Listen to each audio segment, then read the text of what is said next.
नमस्कार, जय महाराष्ट्र। मैं मकबूल शेख, मानव समाचार का प्रतिनिधि और यहाँ का उप महानगर प्रमुख शिवसेना का।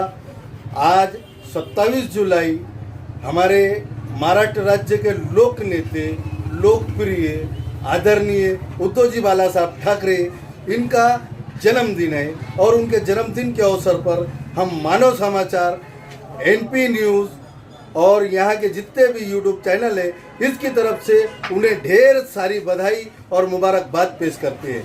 आज उनके जन्मदिन के मौके पर मालेगांव शहर में जगह जगह पर कार्यक्रम आयोजित किया गया, जिसमें हमारे शहर के महानगर प्रमुख रामा मिस्त्री, राजू टेडेकर, मकबूल शेख, अन्नू फिटर, हमारे एनपी के अब्दुल गफ्फार साहब, इसी तरीके से हमारे उप जिला प्रमुख प्रमोद शुक्ला, संजय दुसाने और जितने भी सेना के पदाधिकारी है, सभी सहभागी हुए और उन्होंने अलग अलग अपने ढंग से कार्यक्रम को पार पाड़ा है।